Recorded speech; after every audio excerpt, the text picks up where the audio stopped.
बिहार के वीरों को सत श्री अकाल, नमस्कार, आदाब। बिहार के मेरे वीरों, आज हम लोग देखने वाले हैं बिहार स्पेशल का ये वीडियो। जिलावार कृषिगत आंकड़े देखेंगे। इसमें हम फल सब्जी उत्पादन, मछली उत्पादन, अंडा उत्पादन, खाद्यान्न, फूल उत्पादन सबको देख लेंगे। इसके बाद आपको कुछ भी देखने की जरूरत नहीं पड़ेगी। तो this is me Kumar Pankaj और स्वागत करता हूं आपका हमारे यूट्यूब चैनल क्रैक नाउ पर। चैनल को सब्सक्राइब नहीं किया तो कर दीजिए। 2020-21 के आर्थिक सर्वेक्षण पर आधारित है, यानी 2022-23 तक। अब ये वीडियो लेटेस्ट रहने वाला है। आप किसी भी एग्जाम की तैयारी करते हैं, बीपीएससी, बिहार सीडीपीओ या फिर वनडे एग्जाम, तो सबके लिए ये महत्वपूर्ण रहेगा। ध्यान से देखिएगा वीडियो को, ठीक है। पहले थोड़ी सी बात कर लेते हैं कृषि के बारे में। तो बिहार के कृषिगत आंकड़े की अगर हम बात करें, 2020-21 का जो लेटेस्ट सर्वे है उस पर आधारित है।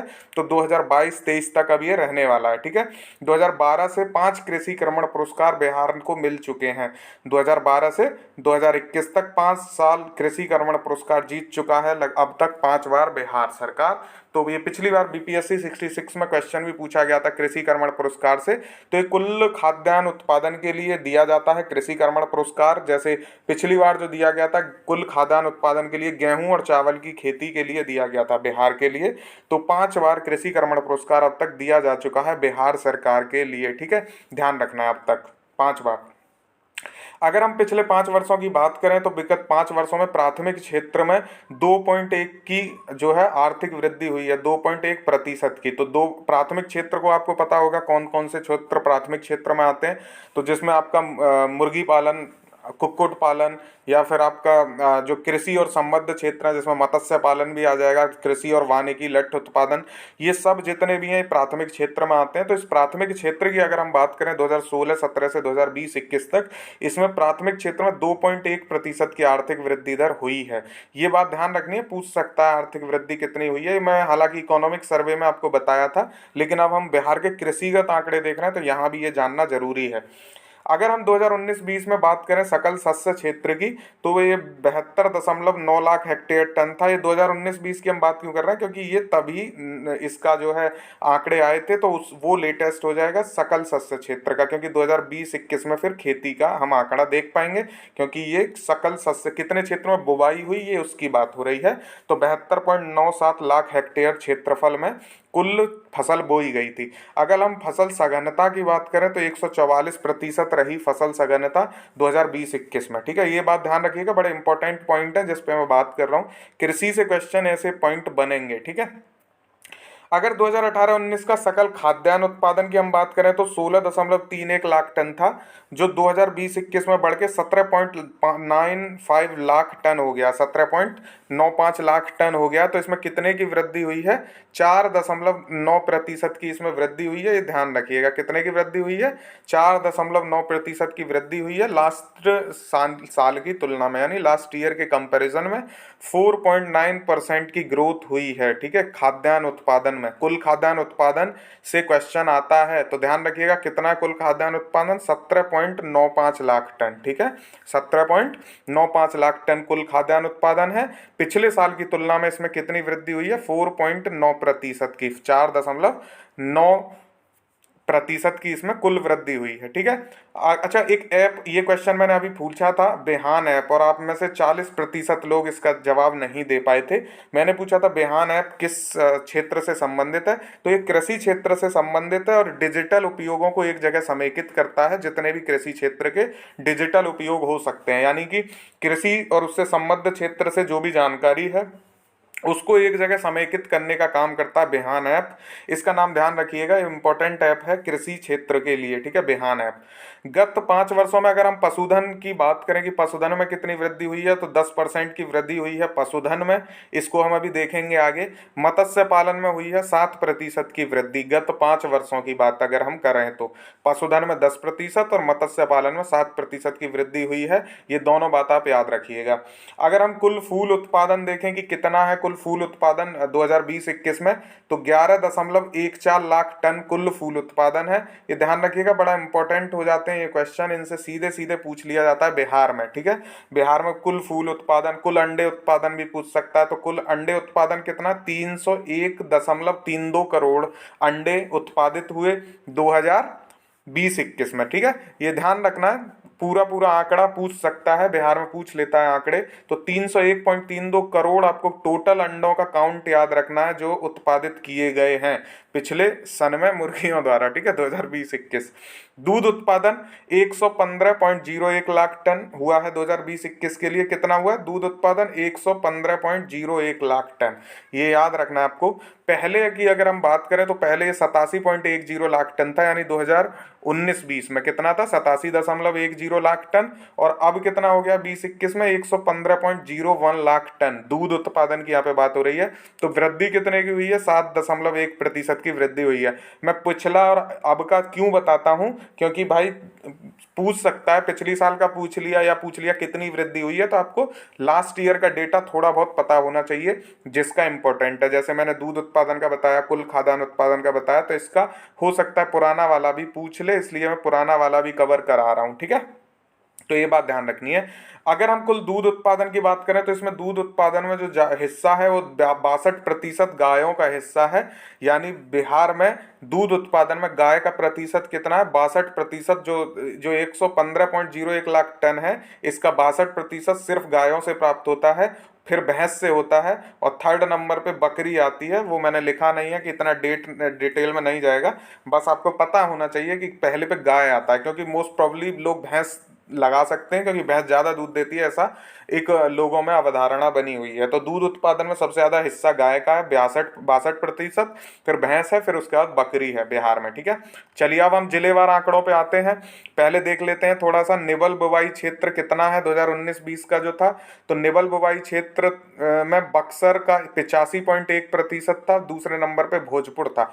निवल बुवाई क्षेत्र में सबसे सीड्स 2 जिले आपको याद रखने हैं, बक्सर और भोजपुर, ठीक है। 2019-20 के लिए, यानी 20-21 के आंकड़ों की बात करें तो 2019-20 में बुवाई होगी तो 2020-21 में कटाई होगी, आपको ये पता ही होगा। तो निवल बुवाई क्षेत्र बक्सर था सबसे ज्यादा 85.1%, फिर भोजपुर था, ठीक है। सीधे पूछेगा किसी भी एग्जाम में, तो ध्यान रखिएगा। फसल सघनता सर्वाधिक किस जिले की रही है? तो शिवहर की रही है। सबसे ज्यादा फसल सघनता किस जिले की है? शिवहर की है, 1.91, ठीक है। तो ये ध्यान रखिएगा, फसल सघनता सर्वाधिक शिवहर की है, और फसल सघनता सबसे कम कहाँ की है? पटना की है। आप इसको ऐसे भी याद रख सकते हैं कि सबसे ज्यादा जो ग्रामीण जनसंख्या और सबसे ज्यादा प्रति व्यक्ति आय कम कहाँ की है? शिवहर की है। शिवहर की प्रति व्यक्ति आय सबसे कम है, तो यहाँ कृषि सघनता सब सर्वाधिक है। और सबसे कम ग्रामीण जनसंख्या कहाँ निवास करती है और प्रति व्यक्ति आय सबसे ज्यादा कहाँ है? तो पटना में है। तो फसल सघनता सबसे कम पटना की है, ठीक है। आप इसको प्रति व्यक्ति आय से याद रखिए, जहाँ खेती ज्यादा हो रही है वहाँ प्रति व्यक्ति आय कम है, और जहाँ फसल सघनता कम है वहाँ प्रति व्यक्ति आय सबसे ज्यादा है, ऐसे याद रखिए, ठीक है। ये बात बड़ी सही है जो रिलेट कर पाओगे आप आसानी। तो शिवहर पटना एक दूसरे के अपोजिट है, फसल सघनता में भी और प्रति व्यक्ति आय में भी, ठीक है, ये ध्यान रखिएगा। वन क्षेत्र की बात कर लेते हैं यहाँ पे थोड़ा सा, ये भी कृषि से संबंधित होता है क्षेत्र। तो मैं पूरा डिटेल में मैंने देखो फॉरेस्ट रिपोर्ट जो है, बिहार फॉरेस्ट रिपोर्ट में पढ़ा चुका हूँ। बिहार फॉरेस्ट रिपोर्ट 2021 की जो है लेटेस्ट पढ़ा चुका हूँ, तो उसको मैं डिटेल में तो नहीं जाऊँगा, बस आपको बता देता हूँ वन क्षेत्र सबसे ज़्यादा कहाँ है। तो कैमूर में सबसे ज़्यादा है, जमुई में दूसरे नंबर पर है, और नवादा में तीसरे नंबर पे है। ये यहाँ आपको इतना याद कराने के लिए उन्होंने बता दिया। बाकी आप बिहार फॉरेस्ट रिपोर्ट देख लो, इसका जो वीडियो है नीचे मिल जाएगा आपको डिस्क्रिप्शन बॉक्स में, बिल्कुल इसी तरह मैंने उसको समझाया हुआ है। मैं पीपीटी बना के ही पढ़ाता हूँ ताकि आपको समझ में आए, हैंड राइटिंग का कोई मसला ही ना हो, ठीक है। तो वन क्षेत्र पहले पे कैमूर, दूसरे पे जमुई, तीसरे पे नवादा है। अब आते हैं जिलेवार देखेंगे चीज़ों को, ठीक है। कुल जोतों में से अगर हम लघु और सीमांत जोत भी पूछ लेता है कि बिहार में कितने लोगों पे लघु और सीमांत जोत है, तो 97% लोगों पे लघु और सीमांत जोत है। यानी 2 हेक्टेयर तक जमीन जिनके पास है, 2 हेक्टेयर या उससे कम, ऐसे 97% लोग हैं। कितनी? 2 हेक्टेयर की यहाँ पे बात हो रही है। तो 2 हेक्टेयर से कम जमीन कितने लोगों के पास है? 97% लोगों के पास, जो कि बहुत बुरी स्थिति, यानी जमीन बहुत ज़्यादा बटी हुई है लोगों के पास, और बहुत कम हिस्सा ही लोगों को खेती करने के लिए मिलता है। तो 97% लोग लघु और सीमांत जोत वाले हैं।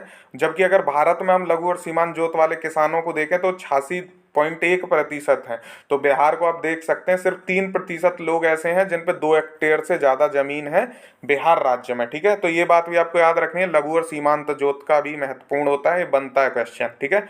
कुल शस्य क्षेत्र में अगर हम हिस्सेदारी देखें कि किस खाद्यान्न की सबसे ज्यादा हिस्सेदारी रही है, तो कुल जो फसल उत्पादित हुई है उसमें अनाज सबसे ज्यादा है बिहार में 85%, दलहन है 6.6%, फिर ईख है 3.3%।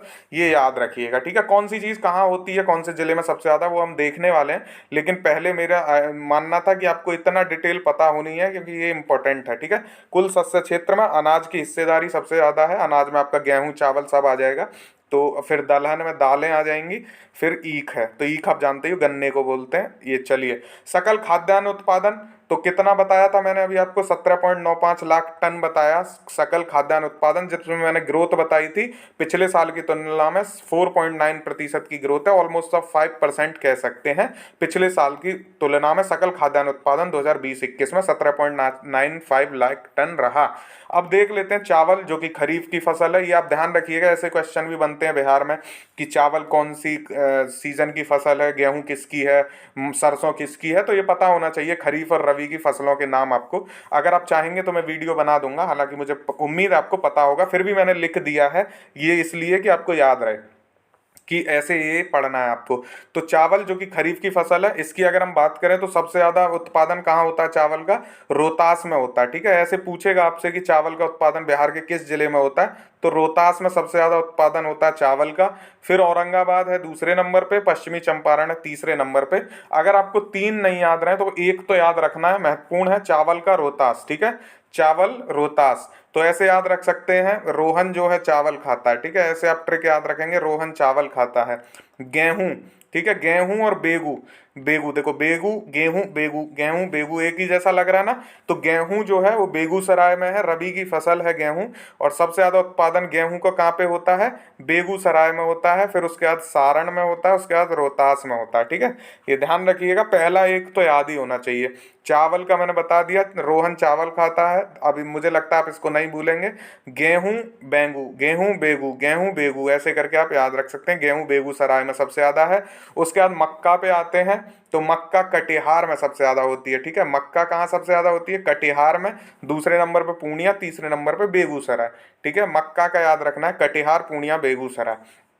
तो मक्का कटिहार, ठीक है। हार किसका बनेगा, मक्का का बनेगा, ऐसे कर लीजिएगा। हार मनके का बनेगा, मक्के का। हार किसका होता है, मनके का होता है, तो मनके से मक्का। और कटिहार, हार मक्का, मनके का बनेगा हार, मन का मोती होते हैं ना, तो मक्का का हार बनेगा। और हार कटी, कटी और मक्का, ठीक है। तो कटिहार मक्का। चलिए, दलहन यानी दाल, तो दलहन ये कहाँ है, पटना में है। आप सबकी ट्रिक मत बनाइएगा, इसको ऐसे ही याद कर लीजिएगा, क्योंकि पटना सिर्फ एक ही में आएगा और वो दलहन में आपको दिखेगा शीर्ष पे, ठीक है। तो दालें सबसे ज्यादा किस जिले में होती हैं, पटना में होती हैं।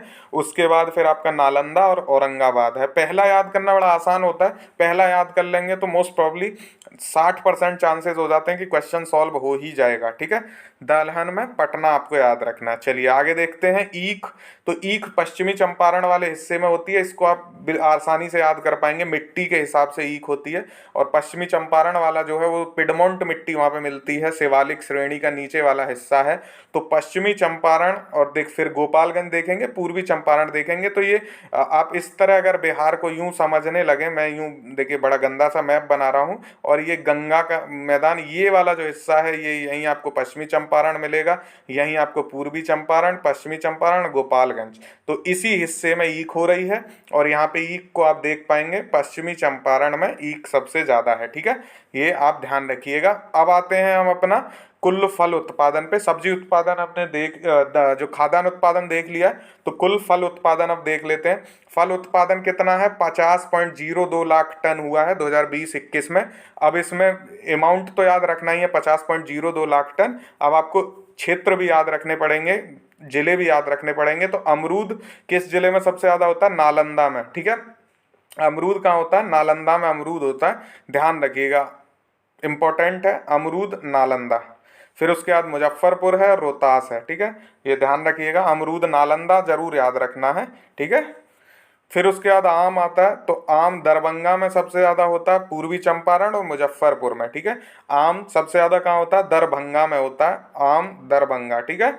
इंपॉर्टेंट है, ध्यान रखना है। उसके बाद लीची, लीची को मुझे लगता है आप सब लोग जानते होंगे, शाही लीची को जीआई टैग भी मिला हुआ है, मुजफ्फरपुर की शाही लीची। तो लीची का सबसे ज़्यादा उत्पादन होता है मुजफ्फरपुर में, और 60% से भी ज़्यादा लीची का उत्पादन इस एकमात्र जिले में होता है।